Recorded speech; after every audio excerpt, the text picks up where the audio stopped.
Hello everybody, my name is Lush Eisner and welcome to the Canadian Money Talk, the channel about Canadian investing and personal finance. Please like and subscribe. I record 2 videos per week, so make sure you ring the notification bell to get notified each time one comes out. I had a question about how much is enough to retire and to stop working. It went, I would be interested to see a video regarding the question, quote, how much is enough? This is a highly subjective and expense-dependent question that will inevitably bring an abstract response. So how much is enough? Well, we have the rule of thumb guideline that includes the 4% rule where you can live for 30 years on a 60-40 portfolio without running out of money. This is a Trinity study by William Bengen from the 90s. If you are retiring early and because bonds don't pay as much as they used to, maybe try a 3% rule, which means you need 33 times in your portfolio as your annual spend, and then just adjust withdrawals for inflation. So track your spending so you know your burn rate and how much you need.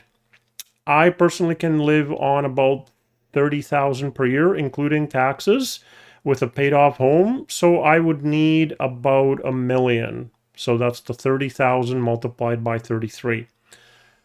Psychologically, you never know how much is enough, since you don't know what could happen in the future. I kept working even though I had 2 million and then 3 million in net worth. Now note, net worth is not the same as portfolio, since for me it included a $500,000 primary residence, but I was definitely over the 1 million and then over the 2 million portfolio. I had more than enough on paper. But of course, work is what you're used to, even if it's bad, so you just keep doing it. Change is stressful, even more than the medium level of stress at work. What pushed me over the edge was a project which was going to require 10 and 12-hour days and would still be a disaster.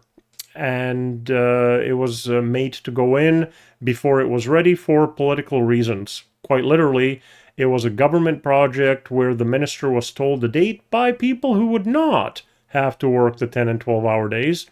And so I quit because I could. Having the ability to say goodbye because you have the money is incredibly liberating. Even while you're working, it makes you feel really, really good. Everything turned out great. The portfolio and my rental properties at the time were able to easily cover my expenses, and I kept growing my portfolio from 3.2 million net worth in early 2020 when I quit to 5.4 million net worth just 4 years later. Money makes money. I would love to hear people's opinion, by the way, when they had enough to retire and what guidelines they used to determine that. Did it feel right? How and when did you know? Or were you a little scared like I was, even when you knew it was going to be fine?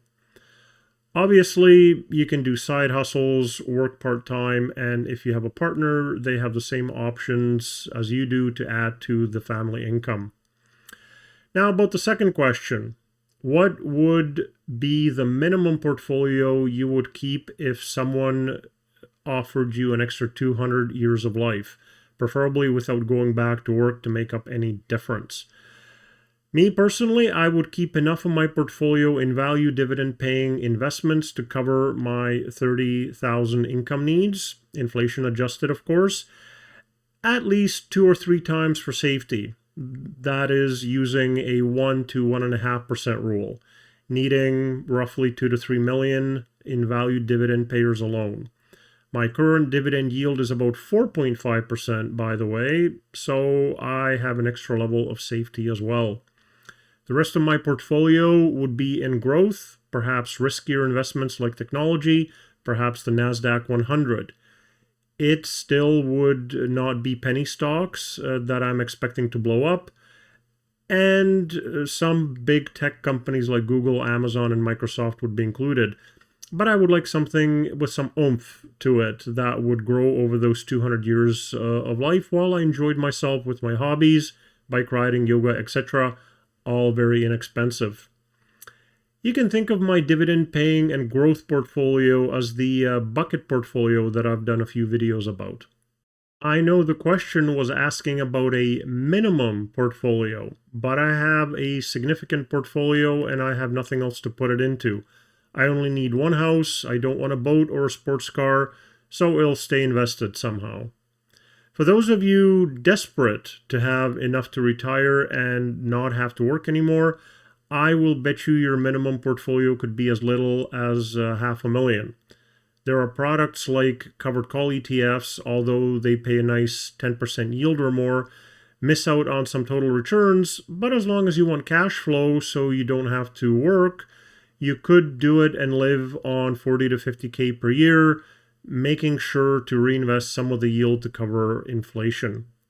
Keep in mind you have more time, you'll need something to do. That usually costs money, so make sure to factor in that part into your budget, since it's not a great life sitting at home watching Netflix. Humans need something to do in any case, so a reason to wake up in the morning is needed. If you have 1 million, you could get regular dividend paying companies like utilities to pay you 5 to 6% and still get some growth in share price and dividend yield to cover inflation. Even over 200 years, you should be fine, especially with the 1 million dividend portfolio, never having to go back to work. Knowing you have enough to retire is a two-parter. On paper, using calculations, projections like the Monte Carlo analysis to make sure you have enough, and then getting over the fear and doubt to actually pull the trigger to do it. If you have any requests on what you'd like me to cover in future videos, please put that in the comment section. If you'd like to get in touch, please reach out on any of these social media channels, and may you have a profitable day.